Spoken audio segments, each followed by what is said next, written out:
Documents भी verify किए तो वो वहाँ से आए हैं। इस अटैक के तहत अब जो अब नाम आगे अगर जब तक डिटेल नहीं निकल के आता तो कुछ कहा नहीं जा सकता। हो सकता है बहुत सारी चीज छुपा ली जाती है।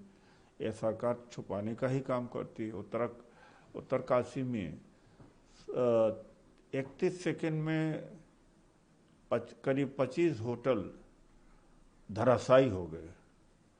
लेकिन कितने लोगों की मृत्यु हुई क्या आज तक घोषणा किया?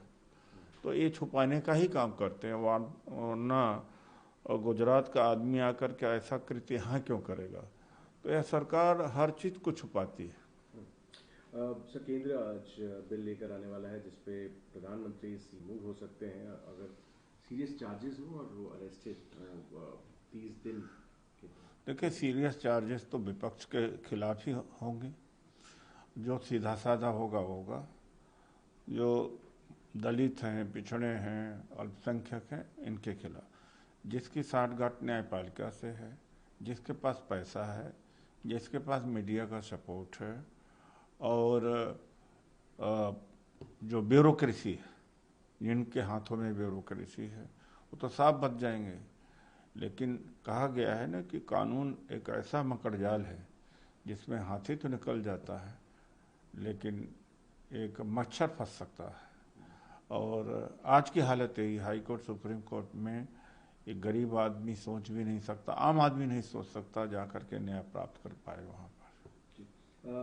तो बीच में नहीं तो जब ये CSDS सिविल और संजय कुमार की अपॉलॉजी आई है, वोट चोरी है या फेक नैरेटिव है, उन्होंने ये भी कहा कि राहुल गांधी जो वोट अधिकार यात्रा निकाल रहे हैं वो एक झूठ की दुकान है रादर देन। अरे भाई, हमसे उससे क्या मतलब CSDS से? सवाल इस बात का महादेवपुरा में जो निकाला गया उसका जवाब दे। सवाल इस बात का है कि जो SIR बिहार में हो रहा है और ड्राफ्ट आया है, ड्राफ्ट में वहाँ के डिप्टी चीफ मिनिस्टर के 2 इपिक नंबर 2 आई कार्ड है, तेजस्वी यादव के है, और एक पते पर 269 मुजफ्फरपुर में है, दूसरा जमुई में 269। और खुद रीवा का जो सांसद है भारतीय जनता पार्टी को, उसने कहा कि एक एड्रेस पर 1000 से ज़्यादा है। हमें से उससे क्या लेना देना है? हम तो इलेक्शन कमीशन का जो फिगर है, डाटा है, वही दे रहे हैं इलेक्शन कमीशन को। उसको ये नरेटिव बिल्डअप करने की कोशिश कर रहे हैं क्योंकि भारतीय जनता पार्टी जीती असली में नहीं है। चुनाव बेईमानी से जीता इसलिए कर रहे हैं। CSDS से हिसाब किताब ले भाई, उसमें हमसे पूछने की क्या बात है? बिहार के ऐसे अपडेट किया है कि जितने भी लेफ्ट आउट वोटर्स हैं वो अपील कर सकते हैं आधार के साथ, जब से सुप्रीम कोर्ट ने उन्हें नज किया है। कैसे देखते हैं ये जो इस चीज़? लेकिन ये तो पूरा निरस्त होना चाहिए SIR। और दूसरी बात यह है कि 70% जो फर्जी लोग वोटर बनाएंगे उनका क्या होगा? क्योंकि 70% से ज़्यादा जो फॉर्म 6 भरे गए हैं वो तो BLO बैठ करके भरे, सिग्नेचर नहीं है, हस्ताक्षर नहीं है।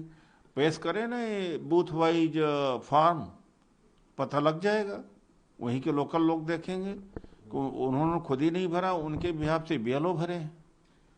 आखिरी प्रश्न मेरा रहेगा sir, Sudarshan Reddy India block president candidate हैं, अब कंटेस्ट करेंगे CP राधाकृष्णन के खिलाफ।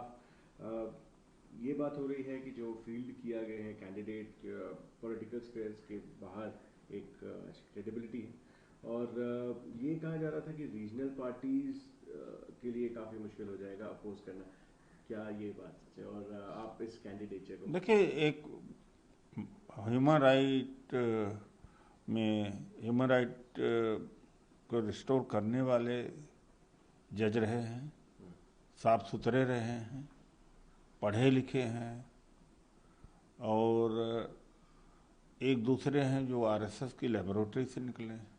यशवंत सिंह खुद ही RSS की लेबोरेटरी से निकले। उन्होंने कहा कि 15 साल हमने RSS के कैडर थे, लीडर थे, देखा कि षड्यंत्र के अलावा, झगड़ा के अलावा कुछ करते नहीं हैं। तो कैंडिडेचर देखा अगर जाए तो सुदर्शन रेड्डी बहुत अच्छे कैंडिडेट है।